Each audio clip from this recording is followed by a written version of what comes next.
உன்னுடைய துவக்கம் அற்பமாய் இருந்தாலும் உன்னுடைய முடிவு சம்பூரணமாய் இருக்கும். ஒருவேளை இந்த சத்தத்தை கேட்டுக்கொண்டிருக்கிற நீங்கள் ஒரு முடிவை குறித்து கலங்கி போயிருக்கலாம். இந்த காரியம் என்னவாய் முடியுமோ, இந்த பிரச்சனை என்னவாய் முடியுமோ, இந்த சூழ்நிலை என்னவாய் முடியுமோ.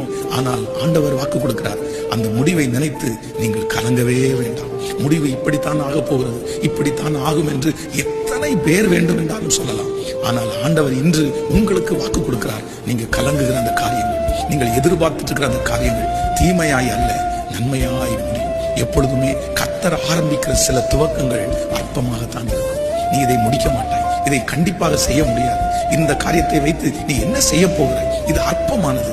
ஆனால் ஆண்டவருடைய ஆசீர்வாதம் அதன் மேல் இருக்கும், ஆண்டவருடைய கரம் அதன் மேல் இருக்கும். உங்களுடைய பிள்ளைகளுடைய வாழ்க்கையா இருக்கலாம், திருமண காரியமா இருக்கலாம், தொழிலாய் இருக்கலாம், குடும்ப காரியமா இருக்கலாம். எந்த காரியம் மற்றவங்களுக்கு முன்பாக ஒருவேளை அற்பமாய் இருக்கிறதோ, கர்த்தர் சொல்லுகிறார், அந்த அற்பமான துவக்கத்தை குறித்து எவ்வளவும் பயப்பட வேண்டாம். காத்திருங்கள், பொறுத்திருங்கள், அமைதியாயிருங்கள். நீங்கள் செய்ய வேண்டியதை செய்து கொண்டே நீங்கள் முன்னேறுங்கள். கர்த்தர் சொல்லுகிறார், அதனுடைய முடிவு சம்பூரணமாயிருக்கும், சம்பூரணமாய்